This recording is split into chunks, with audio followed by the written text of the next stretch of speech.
मित्रों, वीडियो को like share और सब्सक्राइब ज़रूर करें। मित्रों, जैसा कि हमको मालूम है कि ईश्वर ने सभी व्यक्तियों को इस धरातल पर सफल होने के लिए एक निश्चित उद्देश्य से भेजा है।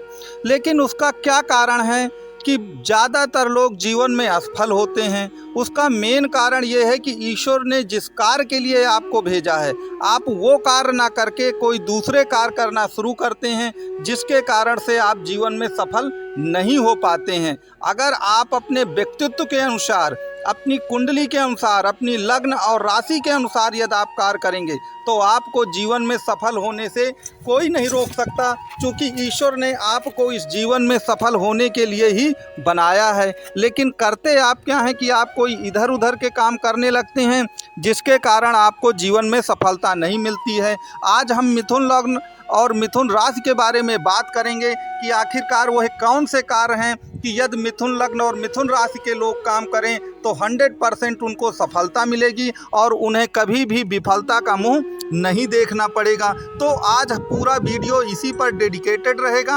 आपसे निवेदन है कि आप वीडियो को स्किप मत करिए, वीडियो को आप पूरा देखिए। अगर आप वीडियो को पूरा देखेंगे तो निश्चित तौर पर आपको इससे एक बड़ा लाभ होगा। मित्रों, जैसा कि हर राशि और लग्न का एक साइन होता है, एक सिंबल होता है, तो आपने देखा होगा कि मिथुन लग्न या मिथुन राशि का सिंबल क्या होता है। उसमें दो विपरीत लिंगी लोग खड़े होते हैं, एक लड़का और एक लड़की। तो कहने का तात्पर्य ये है कि एक प्रकार से जहां सभी राशियों में कोई ना कोई जानवर दिखाया गया है, अकेले व्यक्ति दिखाया गया है, वहीं आपके मिथुन राशि में क्या दिखाया गया है? एक लड़का और लड़की, अर्थात ये विपरीत अट्रैक्शन को प्रदर्शित करने वाली राशि है। तो अगर आपको आपकी मिथुन राशि या मिथुन लग्न है तो आपको वही कार्य करना है जिसके लिए ईश्वर ने आपको बनाया है।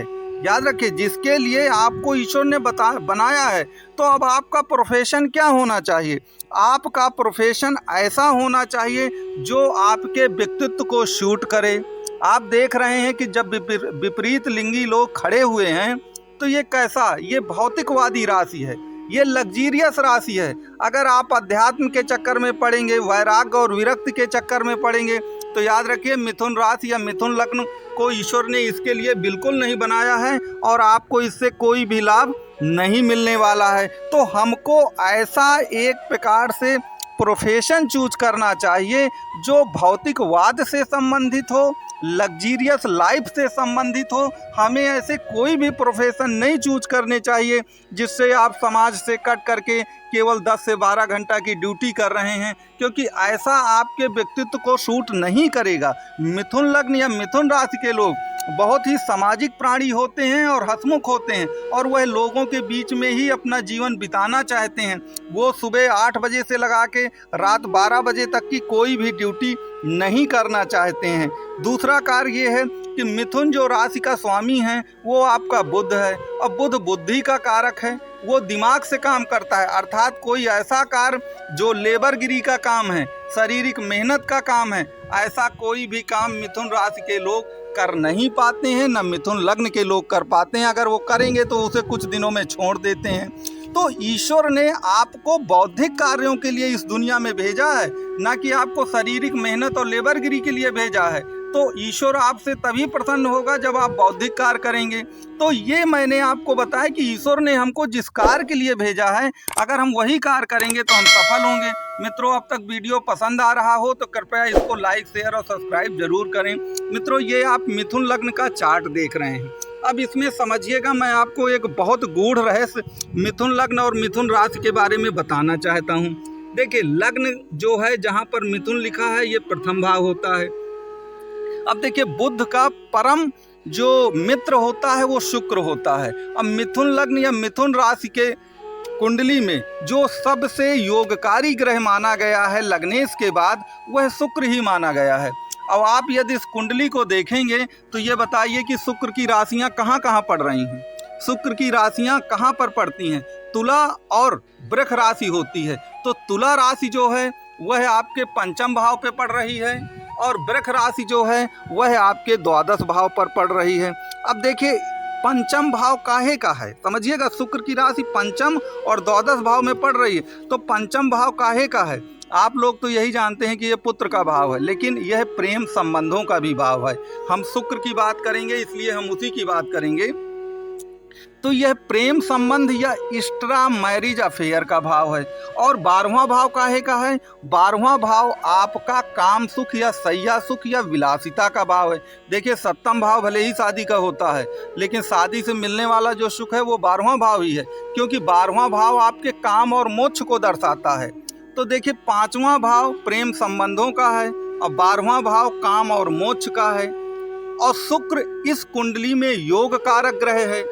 तो ये याद रखिए कि अगर आप जीवन में सफलता पाना चाहते हैं तो मिथुन लग्न का चार्ट आपने देखा है, चिन्ह देखा है, एक लड़का और लड़की खड़ी होती है।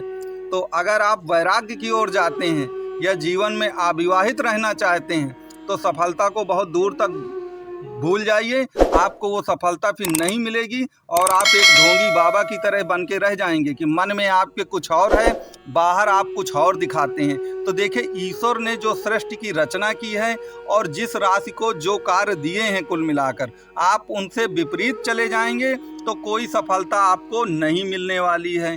तो ये मैंने आपको दूसरा गूढ़ रहस्य बताया। अब आप मेरी बात को समझ गए होंगे, क्योंकि उस बात को एक्सप्लेन करना ठीक नहीं रहेगा। तो आप बातों को समझिए कि मेरा वास्तव में कहने का तात्पर्य क्या है। अब देखिए, दूसरा गूढ़ रहस्य देखिए, हर भाव से चौथा भाव सुख का भाव होता है।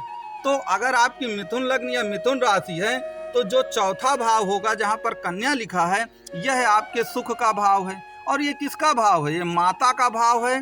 और माता के सिवाय ये जल जमीन वाहन का भी भाव है।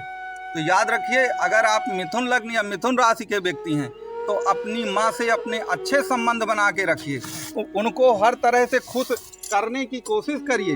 यदि आप उनको खुश करने की कोशिश करते हैं और खुश रखते हैं तो निश्चित तौर पर आप जीवन में सुखी रहेंगे। इसके सिवा ये जल जमीन वाहन का भी घर है। तो भूमि और वाहन, ये मिथुन या मिथुन लग्न के जो लोग हैं, अगर वो इनका बिजनेस करते हैं या भूमि या वाहन से संबंधित कोई कार्य करते हैं तो यह उनका सुख भाव भी है। निश्चित तौर पर इससे उनको लाभ मिलेगा। अब एक चीज याद रखिए कि चतुर्थ भाव का सुख भाव क्या होता है। अब चतुर्थ भाव का सुख भाव देखिए, तो चतुर्थ से चतुर्थ जाएंगे तो जो आपका पत्नी भाव है वह आपके सुख का सुख है। समझिएगा, ये बड़ा गूढ़ रहस्य है, सुख का सुख है। तो याद रखिए, चाहे आपका वैवाहिक जीवन हो, पत्नी हो या आपकी माता हो या व्यापार हो या जल जमीन वाहन हो, यह आपके सुख के मूल आधार हैं।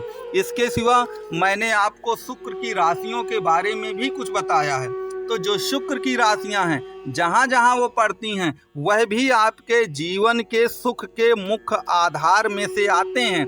तो अगर जिस कार्य के लिए मिथुन राशि या मिथुन लग्न बनी है, अगर आप उन कार्यों की ओर जाते हैं तो आपको 100% सफलता मिलेगी। एक चीज यहाँ पे याद रखिए कि चाहे मिथुन राशि हो या कन्या राशि हो या मिथुन लग्न या कन्या लग्न हो, ये द्विस्वभाव राशियां हैं। तो आपको जो भी कार्य करना है, द्वंद्व में नहीं फंसना है कि एक ही समय आप ढेर सारे काम करेंगे।